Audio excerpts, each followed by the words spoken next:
Hello once again and welcome back to Solo Board Gaming Presents. We're doing The Last 100 Yards Volume 2, Airborne over Europe by Mike Denson and from GMT Games. We're doing an overview of the combat rules, not the entire rule set, but an overview of the basic combat rules, because I firmly believe that if you just get the basic combat rules right, the rest of the game will fall into place for you. It's an extensive rule set, and there's one or two elements of the rule set that are a little bit different from other hex encounters, World War II tactical games. Just a few differences which can be a little bit counterintuitive sometimes or hard to remember. So that's all we're looking at. We're looking at the basic combat rules for Last 100 Yards and specifically Volume 2, Airborne over Europe. So I did a very small skirmish setup in the first video, right at the end of the first video, and we're going to carry on from there. Basically, the Americans started with the initiative. We have one platoon and two platoon here, and they have Fallschirmjäger opponents who are in these are stone buildings. The Americans know that they're there, but they don't exactly know what the composition is. Therefore, I think just for the sake of completeness, if I put some concealment counters on units that are concealed, I'm not going to cover the units, basically, because I like the artwork for a start, but I'm not going to cover the units. I'm just going to place them there for now, seeing as it's a small scenario. So this group of German Fallschirmjäger here in the stone buildings, the Americans know they're there, but they get a concealment marker at this stage because we don't know the exact composition. So if you like, you can interpret that as we don't know what kind of fire to pour down onto this building. What else? We'll have the units here concealed in the stone building. You see what it's doing actually. I don't know if you can see that clearly. That's a -1 modifier from the small arms fire combat, which we'll come to. These guys are out in the open. So let's move on to the Americans now. I won't bother putting markers on these. These guys are concealed anyway. They are in the woods. And as terrain goes, with this game, it's more or less the same as most World War II tactical level, squad level games. Whereas, for instance, these guys can see into this wood hex here, although it does provide defensive benefits, obviously. But as regards line of sight, they can see into this woods hex here. If you like, think of it as seeing movement in the tree line on the edge. So they can see into it, but not through it. So that's, again, fairly typical. So these guys can't be seen anyway at the moment. Now, it's a bit different for these guys here. This machine gun unit, because we activated this platoon here, we activated 2 platoon. These guys, this was their setup position, so they are still, seeing as we're saying that they haven't manoeuvred into it, they are still concealed. So we're going to give them a -1. Now, the other units, though, did move. And if they manoeuvre into a cover hex, and the tree line would be a cover hex because it provides a cover benefit, if they manoeuvred into a tree line within 3, 1, 2, 3, then they lose their concealment because movement within the tree line has been spotted. And obviously these guys came, I think, from round here, was it? Something like that, or here. And they manoeuvred through the tree line. They are out in the open, so they don't have a concealment marker. So that's more or less where we are. There's a couple of other different types of markers we could put on. Now, this is entirely up to you guys. really, I mean, in a small scenario like this, a small skirmish, it doesn't really matter all that much. You tend to remember who has moved and who hasn't, but let's have a go anyway using the game markers for the sake of completion.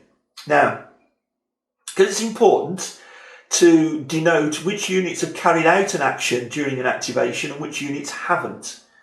Because don't forget, we can only carry out one action. We can maneuver, or we can recover, or we can fire. We can't do a combination of those things with each squad. Now, these two maneuvered. So we can put a maneuver action marker on them. And again, I won't put it on them, I'll just put it by them, like so. I mean, this is entirely up to the player, it's your game. You can use these as you wish or not, it's up to you. Those guys maneuvered. Okay, so they've carried out their action. Another way of doing it, I mean, you could just turn them at an angle like that, or through 90 degrees, or whatever, to show that they've carried out an action. I don't like admin markers, but I don't like tilting the counter either. I'm difficult, I know. So sometimes I sort of, compromise with myself every now and then. I try not to use markers. But I decided, I thought, we'd better put these on now just to show what the options are with the game. And that looks okay. So, anyway, here we go. So, we activated 2 platoon of Charlie Company. They started to move across the field. We've got a unit, a machine gun unit supporting us just here. One leg on the ground. Our other leg is moving. Lieutenant Garrison and his squad moved into the tree line, and this squad here, number 2 squad, see all this tiny little number 2 in the top right corner, manoeuvred into the open. That could be a mistake, but I did that deliberately, by the way, for illustrative purposes. So I'm now saying, okay, German player, reaction. Now, another rule to remember is that the reacting forces can only react against movement or an action, that could be a maneuver action or a fire action, that they've just seen, that they've just witnessed. It's like being on the range, watch and shoot, watch and shoot. So this is the first thing to bear in mind when looking at reaction. So it's fair to say that all of those German units there certainly saw that American squad come into the open. But what is going to be their reaction to it? Well, I think, now this unit could obviously fire, but I think this unit's going to move. Now, I said about each non-vehicle unit, for instance infantry, has 3 movement points allowance. When reacting, it's reduced to 2. So in order to carry that out, this unit are going to dash into that tree line there. I think that's fair enough. They've seen this squad coming out of the tree line here. Their reaction is to take cover. They're going to dash into that tree line there. Let's remember the fact that they've carried out an action. So we'll put a maneuver action token on them, or in our demo case, near them. Now, okay, the next reaction is going to be Muller's squad here of Fallschirmjäger in the stone buildings. And they are going to fire at this unit out in the open. Undoubtedly, they are certainly within line of sight. The number, the black number in the green rectangle in the bottom left corner is our fire factor. Fire factor of 1 for small arms. Our range is 10. Now then, a range of 10, the range we're firing at is 1, 2, 3. So we take a look at our table, and we look at our table like so. This is it, the small arms fire DRM table. We said our unit had a range of 10. There it is, a range of 10 hexes. But the range we're firing at is only 3 hexes. There we are, 1 to 3 hex range. Dice roll modifier is nothing. There's no modifier on this one. So we take ourselves a small arms token. Because there's no modifier, we retain our fire factor of 1. So we've hit that unit with a factor of 1, and we place that on top of the target unit, like so. We don't do any resolution at this stage. That would be placed on top of the unit like so, but I'm just placing it to the side. I hope you're okay with all these markers. Actually, they're looking okay at the moment. So that's the initial results of that fire. And now I'm saying that that guy reacted with a maneuver, this guy reacted with a fire action in that direction there. So there we go. This unit here is not going to react. So I'm now saying to the American player, reaction please. These guys can't do anything. They've carried out their action. You have to think of it as they're still in the middle of taking their move. All this is happening simultaneously. These guys over here could lay fire down either on the unit that moved into the tree line here or onto this group of buildings. So I'm thinking about it, the American platoon will pass on reaction back to the German units again. We're having a rethink. I was saving this guy, but the temptation now is too much. We saw this unit maneuver into this tree line. We're going to take a shot. Let's just make it clear. We have a squad with a range of 10. We have the machine gun with a range of 12. We're in the buildings and they're going to fire at this unit that's moved into the tree line. So I'm still a bit dubious about using them all. I just want to keep something back. But yeah, that's irresistible. So we know that if that machine gun opens up, and that's what we'll do, the machine gun will open up with a range of 12, look at a fire factor of 1. 1, 2, 3 is the same kind of result as this for now.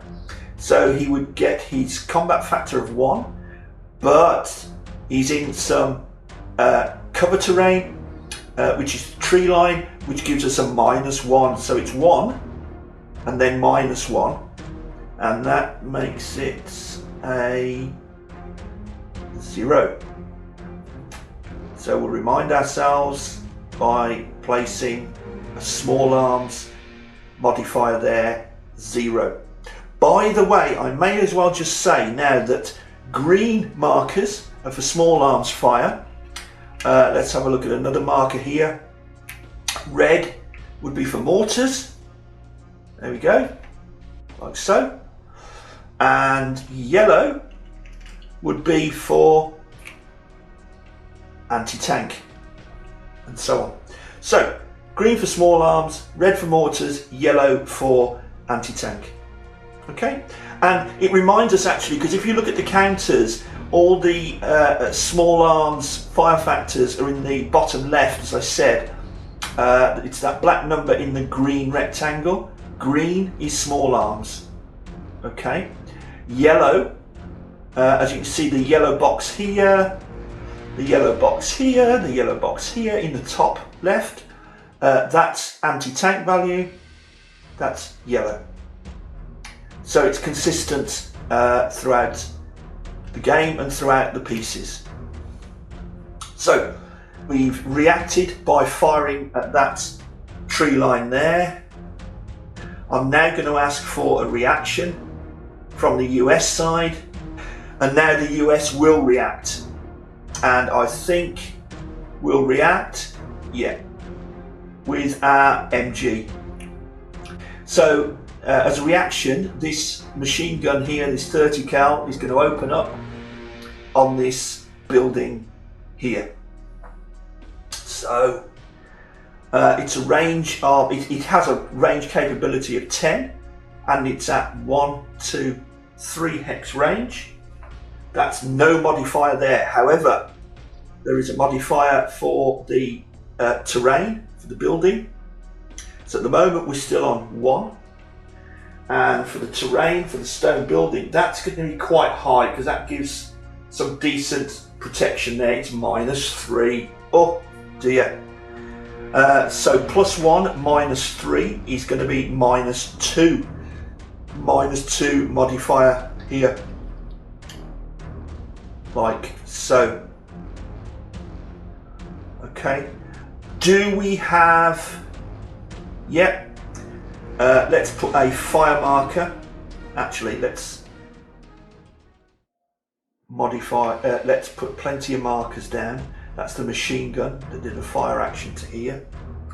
And now we'll do a fire marker for these guys here that are firing towards there.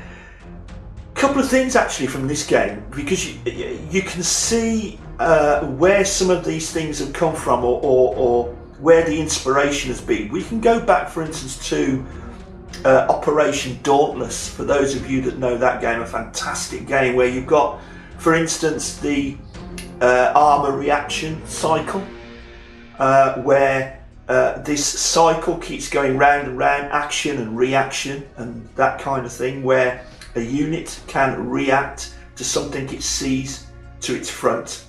So that's interesting. And also, when I'm looking at some of these markers, particularly these fire markers firing in the direction that that the unit fired at, it's also starting to remind me a little bit of Fields of Fire, which is my favourite solitaire World War II game and a heck of a challenge. But that's another day, that's another story. Something I just forgot as well, I forgot these concealment markers, you know. Yes, so that's another -1 there, so that -2, I forgot that concealment marker is actually a -3. There we go. That'll be a -3. And there's a concealment marker there, but they haven't been fired on yet. They weren't concealed anyway. Okay. So now I think we are up with it. Yes. So the rifle group, the rifle squad there will pass. They will not react to this here. And the reaction has finished from the German side as well. So we have now passed twice. Each side has now passed. So we can move on to the next activation. So the Americans now want to activate their other platoon. They want to activate one platoon, Charlie Company. So let's see what we want to do. I like it when a plan comes together. Okay, I'm trying to use fairly reasonable infantry tactics. So 2 platoon have established a fire base here, although this squad stepped out of it a bit, but I did that for illustration purposes. So we've established a fire base. Meanwhile, we're going right flanking to outflank this position. So the fire base is covering a right flanking manoeuvre. Lieutenant Peters is taking this squad. We are dashing across this woodland gap. That's 1.5 movement points and another 1.5 movement points. But remember, we could have moved 2 hexes anyway, but that's taken up all his movement points. He's now come right flanking around this position here. And he's moved. Should we get some more movement counters?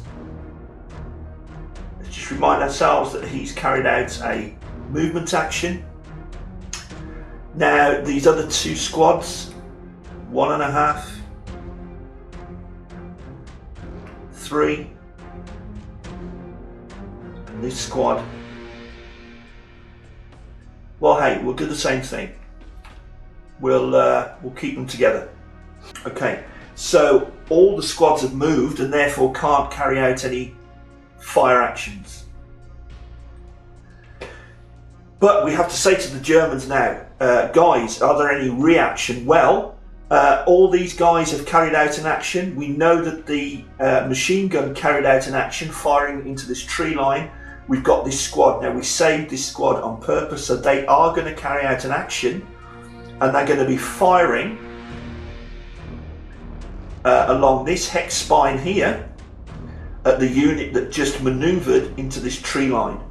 Now, that unit is not concealed because he manoeuvred into that cover terrain and he's within 2 hexes. In fact, he would have only needed to be within 3 hexes. The movement has been spotted, so there's no concealment. He will benefit, of course, from being in that terrain, but there's no concealment. We have cover terrain to one side of this hex spine, but it's clear on there. So there is no hindrance to the fire along this hex line. So our reaction is going to be, indeed, from this unit beneath here, this rifle squad are going to fire. Let me move these back a bit actually, because they're coming out of the hex. Look, they're going to fire at this unit here. So they have a 10 range. It's well within that range. It's a range of only 2 hexes, so there is no modifier as far as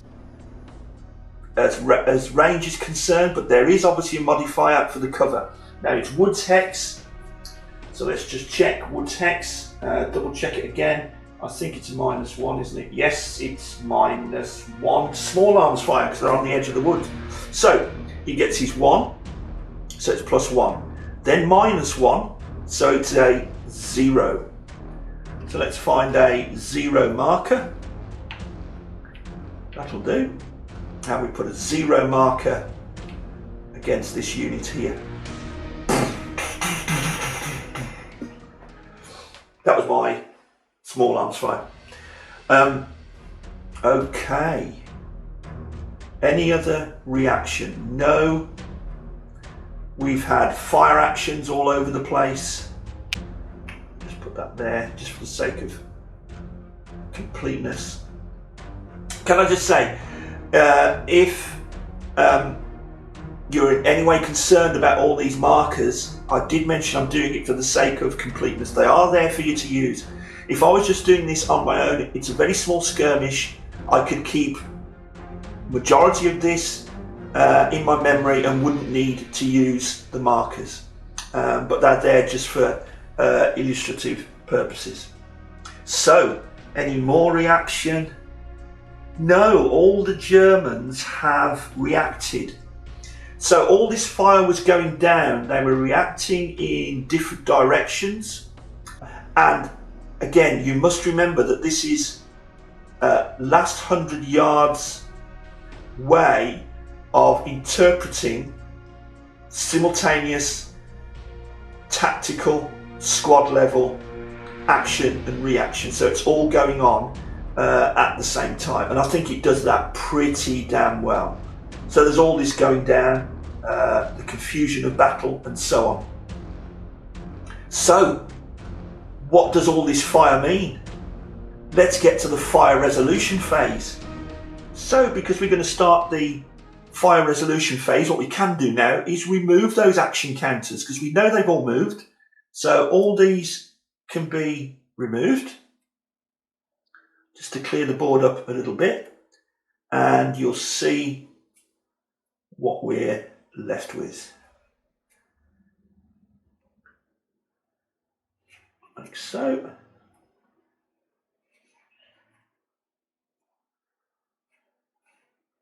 Okay.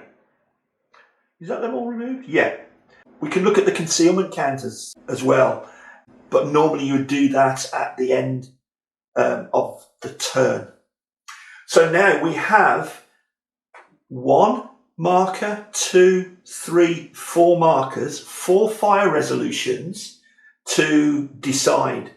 So first of all, let's decide this one. Since it was our first, we have a die roll modifier of +1. Now, what we're doing in fire resolution is we're looking at the cohesion number of the target unit. There it is in the bottom right. Black numeral on a green rectangle. That's the cohesion number. Some of the games might call it morale factor, but it's the ability of a unit to stick together under the pressure of live fire. So the cohesion number there is 6. We're now going to roll a die against that cohesion number and we're going to add the modifier. You see, if we get a die roll that's greater than the cohesion number, then the unit will disrupt. Let's have a look before we explain any further. Oh dear, we have a die roll of 9. +1, that's 10. So being a 10, it's going to do 2 things. It's not only going to disrupt, it's going to cause a casualty and disrupt. The disrupted side, if it was lower than a 10, would be there. You see? In fact, you can see a guy being dragged along there. They've suffered a casualty. They're disrupted. But the first thing we have to do is suffer a casualty. Now, how do we do that? Okay, casualty.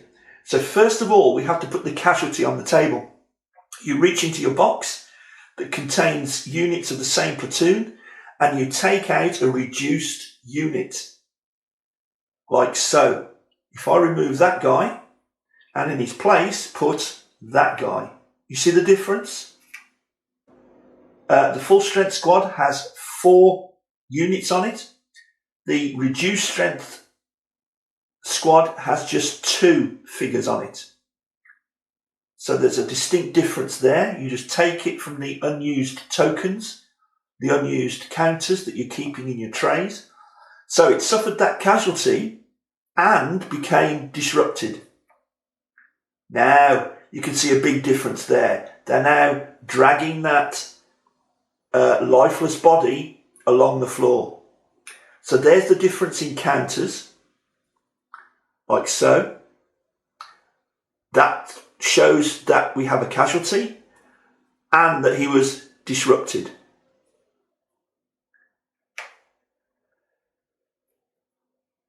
So it doesn't take the brains of a bishop to realise that if you're going to step out into the open like that, and that's why I did it, actually, to show how that works. So we can remove the modifier counter, which I've done, and there's that unit there. He's in real trouble. So that was a heck of an impact.